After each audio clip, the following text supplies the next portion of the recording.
Hi friends, నమస్తే. Welcome to Sudha gardens. ఇవి velvet beans అండి. చూడండి ఎలా ఉన్నాయో. ఇది చాలా ముట్టుకుంటే స్మూత్గా ఉంటుందండి. ఇది అందుకే దీన్ని వెల్వెట్ బీన్స్ అంటారేమో. దూలగుండి అని కూడా అంటారు, వెల్వెట్ బీన్స్ అంటారు. ఇవి సీడ్సే వాడుకుంటారండి. ఈ తొక్కలన్నీ తీసేయాలి, పైన తీసేసి లోపల సీడ్స్ ముదిరిన తర్వాత సీడ్స్ వాడుకోవాలి. ఫ్రైడ్ రైస్ చేసుకోవచ్చు, కర్రీ చేసుకోవచ్చు.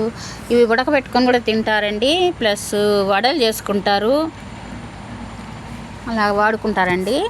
రిచ్ ప్రోటీన్స్ ఉంటాయండి దీనిలో. చాలా మంచిది మనకు, కానీ ఎక్కువగా వాడరు చాలా వరకు. ఇవి దొరకడం కూడా అక్కడక్కడ దొరికి చూడండి.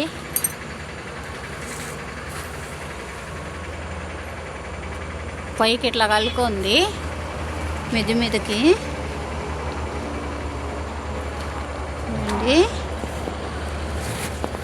ఎవరికైనా తెలుసుంటే ఈ చెట్టు గురించి మీకు కామెంట్ చేయండి. మీరు ఏమేమి కర్రీస్ చేసుకుంటారో తెలపండి. ఇంకా ఏదైనా వెరైటీస్ ఉంటే. ఇదే అండి, ఇది చాలా బాగున్నాయి. ఇది చెట్టు ఇక్కడి నుంచి వస్తుందండి, తీగలాగా అల్లుకొని చెట్టు దీని మీదకి వెళ్ళింది. ఓకే అండి, bye. Thank you for watching.